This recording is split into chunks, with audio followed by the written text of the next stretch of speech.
ഉദ്ധാനം കഴിഞ്ഞ് യേശുനാഥൻ ശിഷ്യന്മാരുടെ അരികിൽ പ്രത്യക്ഷപ്പെട്ട് കഴിയുമ്പോൾ ശിഷ്യന്മാരുടെ ആദ്യം ചോദിക്കുന്നൊരു ചോദ്യമുണ്ട്. നിങ്ങൾ എന്തിനാ അസ്വസ്ഥരാകുന്നത്? ഈ ദേവാലയത്തിൽ നിൽക്കുമ്പോൾ നമ്മൾ ഓരോരുത്തരോടും ദൈവം ചോദിക്കുക. നമ്മൾ ആവശ്യമില്ലാതെ കുറേ കാര്യങ്ങളെക്കുറിച്ച് ഇങ്ങനെ ടെൻഷൻ അടിച്ചുകൊണ്ടിരിക്കുക. ദൈവസന്നിധിയിലാണ് നമ്മൾ നിൽക്കുന്ന കാര്യം മറക്കാതിരിക്കുക. ദൈവത്തിന് വിട്ടുകൊടുക്കാൻ മനസ്സില്ലാതെ വരുമ്പോഴാണ് ഉള്ളിൽ ടെൻഷൻ വരിക.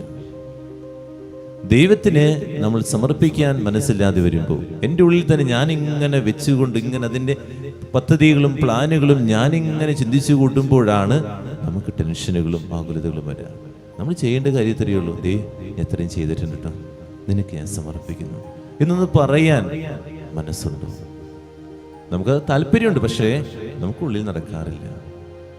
എന്ത് കാര്യമായാലും നമുക്ക് ചെയ്ത് കഴിയുമ്പോൾ ഞാൻ ഇത്രയും ചെയ്തിട്ടുണ്ട് കർത്താവേ, നിനക്ക് ഞാൻ തരാം, നിന്നെ അതിന് മുമ്പിൽ സമർപ്പിക്കുന്നു എന്ന് പറഞ്ഞുകൊണ്ട് എല്ലാം മുന്നോട്ട് പോകാൻ നമുക്ക് പറ്റിക്കഴിഞ്ഞാൽ അതാണ് ഏറ്റവും പ്രധാനപ്പെട്ട കാര്യം. അതുകൊണ്ട് നമ്മുടെ ഓരോരുത്തരോട് ദൈവം ചോദിക്കുക. ഇവിടെ നിൽക്കുമ്പോഴും നമ്മൾ പ്രാർത്ഥിക്കാൻ പറ്റാതെ ഇങ്ങനെ അസ്വസ്ഥപ്പെട്ട് അതിനെക്കുറിച്ചും ഇതിനെക്കുറിച്ചും പലതിനെക്കുറിച്ചും ഇങ്ങനെ ചിന്തിക്കുമ്പോൾ ദൈവം നമ്മളോട് ചോദിക്കുന്ന ചോദ്യത്തറിയുള്ളൂ, എന്തിനാ മോളെ നീ അസ്വസ്ഥപ്പെടുന്നത്?